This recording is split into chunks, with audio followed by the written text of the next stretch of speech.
روغتیایي سپارښتنو ته نه پام د دې لامل شوی چې له ځنډ وروسته پکتیا کې یو ځل بیا د کرونا ویروسي ناروغۍ پیښې ډېرې شي. د دې ولایت عامې روغتیا ریاست له لوري په تیرو 3 ورځو کې 22 کسان په کرونا اخته پیژندل شوي چې لس یې پکې د پکتیا پوهنتون محصلین دي.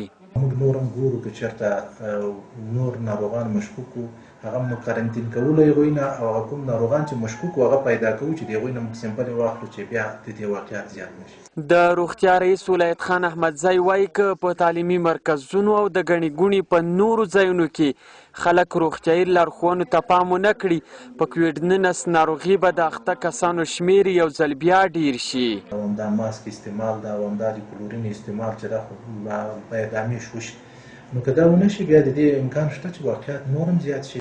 د پکتیا پوهنتون مسؤلین هم په دې اړه اندېښمن دي او وایي د ټولو پوهنځیو رئیسانو ته یې لارښوونه کړې تر څو زده کړیالان مکلف کړي چې روغتیایي سپارښتنې عملي کړي.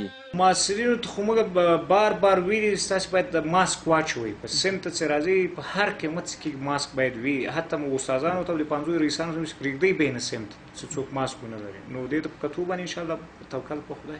اوس مهال په پکتیا پوهنتون کې شاوخوا 15,000 محصلین په زده کړو بوخت دي. که د زده کړو پر مهال په ټولګیو کې روغتیایي تدابیر عملي نشي نو ګڼ زده کوونکي به په کرونا اخته شي.